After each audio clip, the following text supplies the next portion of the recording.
ओम नमः शिवाय। प्रिय दर्शकों, कर्क राशि है आपकी, शनि की ढैया से परेशानी तो है ही।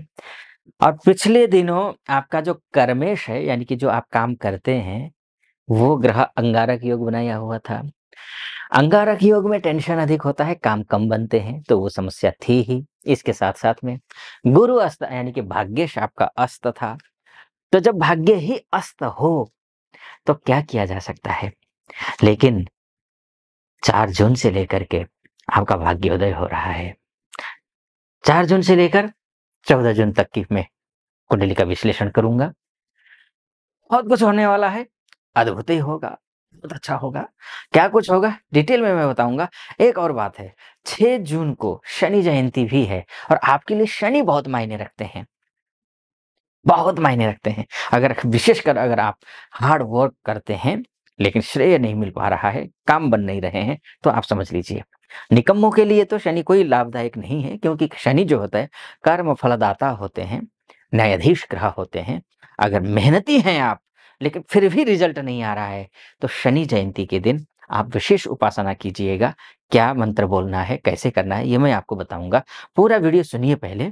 आपको अगर पहली बार देख रहे हैं, पूरा वीडियो सुनने के बाद ना सब्सक्राइब, अगर अच्छा लगे, सटीक लगे मेरा विश्लेषण, तो चैनल को सब्सक्राइब कर दीजिएगा, लाइक कर दीजिएगा और कमेंट बॉक्स में जाकर के हर हर महादेव 5 बार या 11 बार लिख दीजिएगा।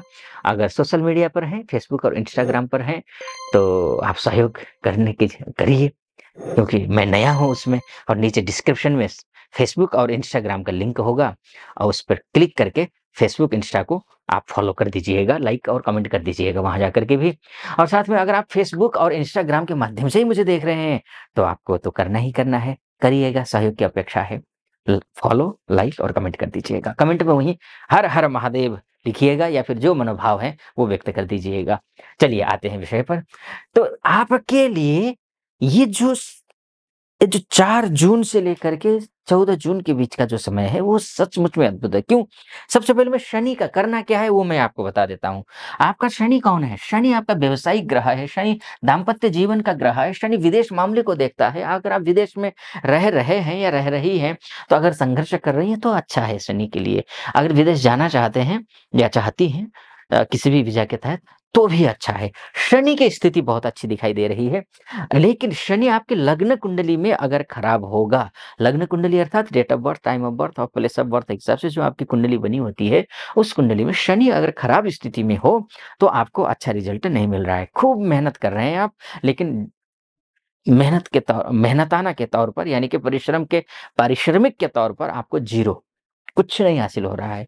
मेहनत करके थक चुके हैं। अब ये उपाय आप कर लीजिएगा। 6 जून को शनि जयंती है, और शनि जयंती के दिन आपको जो है करना क्या है, शनि जयंती आपको ओम प्राम प्रेम प्रौम सह शनैश्चराय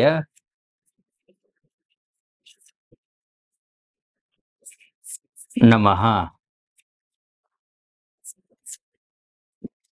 इस मंत्र का जप करना है। कैसे करना है? सबसे पहले तो आपके आसपास में अगर शनिदेव का मंदिर है, तो मंदिर जाइए, सरसों का तेल का दीपक जलाइए। अगर वहां पर स्थान उपलब्ध हो, तो उस खाली जगह पर बैठ करके आप काला आसन बिछा करके, सरसों का तेल मैंने आपको बताया ही जला करके, शनि का एक माला अर्थात 108 बार जप आपको करना है। आप कर्म के आधार पर, जो आप मेहनत कर रहे हैं, उस मेहनत के आधार पर फल आपको नहीं मिल पा रहा हो, तो ये आपको करना चाहिए। तो आपको मैं भरोसे से कह रहा हूँ, आपके पूरे पेंडिंग काम भी आपके पूरे होंगे। शनि जयंती के दिन तो विशेष करिए, कोशिश करिए उसके बाद भी अगर संभव हो सके तो शनिवार शनिवार को करिए ये मंत्र का जप। अगर शनि की महादशा ही चल रही हो, तो हर दिन करिए, बल्कि शनि जयंती के बाद। ये आपसे निवेदन है। अगर शनि मंदिर जा नहीं पाते हैं, तो घर में ही बैठिए। घर में शाम के समय सूर्यास्त के बाद 8 7 8 बजे के आसपास में आप क्या करिए, काले आसन पर बैठ करके वहीं सरसों का तेल का दीपक जला करके अपना नाम, गोत्र, तिथिवार लेकर के, संकल्प लेकर के इस मंत्र का जप करिए, बहुत लाभ मिलेगा। अब आता हूँ विषय पर। अब विषय ये है आपका, क्योंकि आपको सबसे ज़्यादा अगर कहीं कोई परेशानी थी तो कहाँ थी आपकी परेशानी? परेशानी थी काम को लेकर के। पैसे नहीं आ रहे, काम खूब हो रहा है। काम करने में कोई कोई कोताही नहीं बरत रहे हैं आप। रात-दिन लगा दे रहे हैं। वैसे भी कर्क राशि वाले हैं, मेहनती हैं, सोचते तो ज़्यादा हैं। कुछ लोग किसी का चंद्रमा खराब होगा ना, वो सोचेगा ज़्यादा, करेगा कम। रात भर सोचता रहेगा कि मैं सुबह उठ कर के ये काम करूँगा, ये करूँगा, पूरा प्लान बनाएगा। लेकिन सुबह उठ कर के वो भूल जाता है, वो कर ही नहीं पाता है। मतलब जो है ना, सोचता केवल है। वो अगर आप हैं तो वो मत करिएगा। अगर ऐसा सोचते हैं आप, सिर्फ़ रात में सोच रहे हैं, दिन में कर नहीं पा रहे हैं, तो समझ लीजिए चंद्र आपका लग्न या राशि कमज़ोर है। तो आपको शिव जी की पूजा करनी चाहिए। आप करिएगा, ज़रूर करिएगा। ठीक? आपके लिए ये जो मंगल है ना, आपका अभी तक मान नहीं मिल रहा है, सम्मान नहीं मिल रहा है, आपको कोई ख़ास पद नहीं मिल रहा है, व्यवसाय अच्छा नहीं चल रहा है, समाज में और परिवार में प्रतिष्ठा नहीं मिल पा रही है, पैसे नहीं आ पा रहे हैं, इंटरव्यू क्लियर करना है, इंटरव्यू क्लियर हो नहीं पा रहा है, या फिर लेन-देन है, बहुत बहुत बड़ा अमाउंट है, ले लिया है किसी उद्देश्य से कि काम करेंगे, काम हो जाएगा तो फिर दे देंगे, लेकिन हो नहीं पा रहा है, समस्या आ रही है। तो ये सब स्थितियों में ये जो मंगल 1 जून से ही मेष राशि अर्थात अपनी ही राशि में आया है ये, और अपनी ही राशि में आने का सीधा-सा मतलब ये है कि आपके लिए जब कर्मेश कर्मस्थ हो जाए, रोचक योग भी होता है, राजयोग भी होता है। रोचक नाम का राजयोग होता है और एक स्पेशल राजयोग, बढ़िया, बढ़िया होता है। आपका कॉन्फिडेंस लेवल बढ़ेगा, साथियों का फ्रेंड सर्कल का सहयोग मिलेगा, भूमि से संबंधित काम में विशेष लाभ मिलेगा आपको, आपको कंस्ट्रक्शन के काम में बहुत अच्छा लाभ मिलेगा, रियल एस्टेट के काम में बहुत अच्छा लाभ मिलेगा, होटल एंड रेस्टोरेंट के काम में बहुत अच्छा लाभ मिलेगा, मैन्युफैक्चरिंग के काम में बहुत अच्छा लाभ मिलेगा। अगर आप सुरक्षा विभाग से जुड़े हुए हैं, इंटरनल सुरक्षा विभाग हो या एक्सटर्नल सुरक्षा विभाग हो, वहाँ आपको बहुत अच्छी सफलता मिलेगी, कुछ अच्छी खबर मिलेगी। हो सकता है कहीं कोई प्लान कर रहे हैं या फिर कोई इंटरव्यू दे रहे हैं, उसमें बहुत अच्छी सफलता मिलेगी। तो ये जो समय बहुत अच्छा है आपके लिए। अब ये तो मंगल के दृष्टिकोण से हुआ है ना, ये 14 तारीख के में। और 14 तारीख से पहले क्या होगा ना कि 12 तारीख को शुक्र जो है आपके जो लाभेश है, यानी कि धन के जो कारक ग्रह हैं, धन के यानी कि सोर्स ऑफ इनकम के जो ग्रह हैं, जो पैसे आने वाले ग्रह हैं, वो स्वगृही है 12 तारीख तक। स्वगृही है। और कौन-कौन से योग बना रहा है? आप यहाँ पे देखिए, शुक्रादित्य राजयोग है और आपका गजलक्ष्मी राजयोग है। शुक्र और बुध का संबंध लक्ष्मी नारायण राजयोग है, बुधादित्य राजयोग है। यानी कि राजयोग का भ्रमार है और है कहाँ? सोर्स ऑफ इनकम वाले भाव में है। तो यानी कि पैसे का जो स्रोत है वो एक से अधिक होंगे, या फिर कोई ब्लॉक हुए हैं सोर्स आपके, वो सोर्स खुलेंगे, ब्लॉक नहीं होंगे। पैसे आएँगे, एक तो ये है।